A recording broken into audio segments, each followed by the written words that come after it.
Hi, welcome back to Movie Review Mom. Today, the movie I'm reviewing is Joker. This movie is rated R. It's 2 hours and 2 minutes. And the Movie Review Mom grade I'm giving it is an A.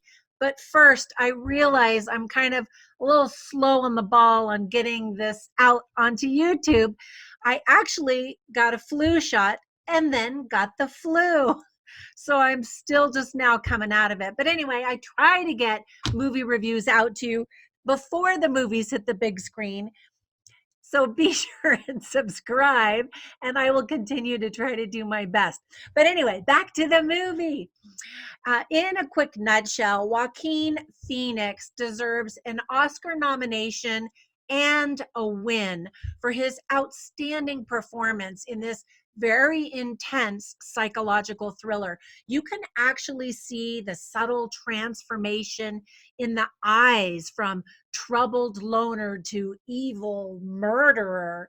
It's mesmerizing to watch, and he just gives a masterclass in acting 101, 201, 301.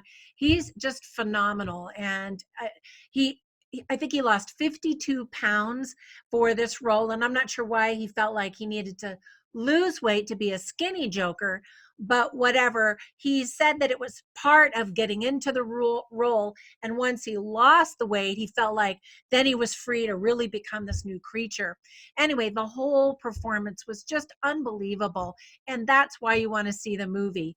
If you want to see the movie. It's a very haunting origin story, and this is one of the most popular villains in comic books of all time.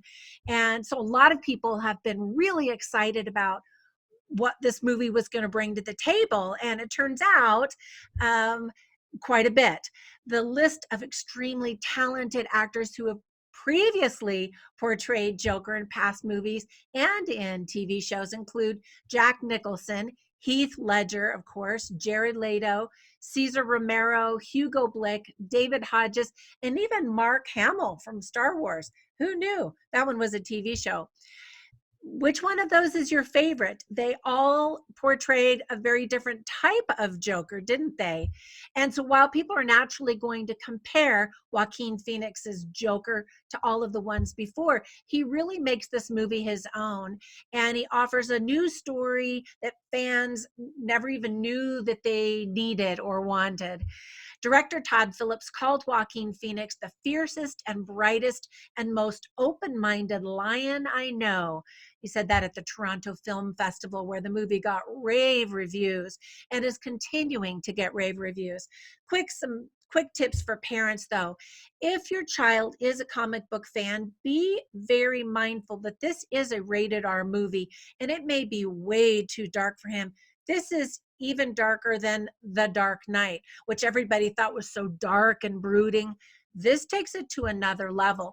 There's a lot of violence and blood and gore, which is bad enough, but the truly scary aspects of the movie have to do with mental health. So if you have an older child and they really want to see this movie, you might want to preview it first, I would recommend, and then talk to your children about the sympathy that they may feel towards someone who's very violent and vicious and evil because he was a victim himself first. The gritty movie dives very deep into the making of a murderer, and it's very disturbing. So your heads up on that. You'll see a topless man, Joaquin Phoenix, in his boxers in several scenes, and wow, he's almost like a skeleton. There's just physically his presence is alarming as well. There's some bullying, some profanity, and F bombs. And like I mentioned before, murder with bloody, gory brutality. Some themes in the movie are first, that the movie asks a very haunting question. What role do we play in society in creating an evil character like Joker? You spend much of the movie watching him being treated very badly by people. Not to say that you have an excuse to behave badly if you're mistreated badly, but to just show what that does to a person's psyche. And of course, he had psychological problems before any of the mistreatment. And that's really important to recognize the theme of cruelty versus kindness, and then obviously the theme of mental health. Now, some things that I really liked, in addition to Joaquin Phoenix, is that the movie was directed by Todd Phillips, and it's presented by Warner Brothers Pictures. It's actually the very first movie in the DC Black Label. So my question to you is, do we want to see more dark comic book movies like this? I'm not sure if this is just a taste of what's to come in DC Black. I mean, that sort of alludes to a darkness rather than the fun superhero movies. But DC has kind of always been a little bit more dark, in my opinion, than Marvel to begin with. So we'll see. The cinematography is outstanding, and the color palette that was selected was just perfect. I don't know, there's something about it that just made it perfect. And to be noticeable, I think, is impressive. So pay attention to that when you watch the movie. And you might have felt differently if the colors were less muted, more happy and cheery, or in pastels or something like that. Anyway, look and watch and see.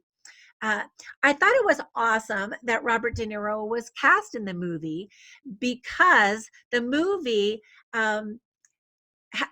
definitely shows some influences from uh, Martin Scorsese's 1976 movie Taxi Driver, in which Robert De Niro starred. So you can see that influence quite strongly. I sure it was intentional, but it was also very well done, and it was just great seeing Robert De Niro because he's so great. It was also really fascinating to watch a very young Arthur with a very young Bruce Wayne, and to get that origin story, both with the Joker's origin story and also that first connection, that first relationship with Bruce Wayne and the Joker. So I thought that was really clever to add that in. Gotham is presented as a very realistic city, not cartoony, animated, even comic booky at all, but very real, like this could actually happen on the streets of New York City. The lovely Zazie Beetz provides the only softness in the movie, which I think is appropriate because it is such a hard hitting, gut wrenching movie. Some things I didn't like are that the movie doesn't feel like a comic book, like I mentioned. And so my question to you again is, should it? Does it bother you if it doesn't? If it's not also, it's also not an action movie, but an incredible character journey. So kids, young children especially, might be expecting a comic book action movie like superheroes. It's not that at all. It's just a very deep, dark character study. And there is some action, but not in the way that you're thinking with, superheroes. The 2 hours is just exhausting, I thought, and even tiresome to watch this disturbing breakdown and psychotic insanity. I just was exhausted by the end, because it was so powerful, and partly because it was realistic, but partly was, I felt like, okay, I get it. He's turning psycho. Let's move on. But then I didn't want it to move on because that meant he was just going to slaughter more people. So it left me just feeling drained, which is a good thing if you are a director trying to evoke an emotion and take your viewers on an emotional roller coaster. So in that regard, I just thought it was very well done. Be sure and go on to moviereviewmom.com. You could tell I'm still trying to get over my flu. I can't even talk. But anyway, where I have some interesting lines that I wrote down that I caught in the movie, and then some other things that you might want to watch. Thanks for subscribing so much. I really appreciate it. Bye for now.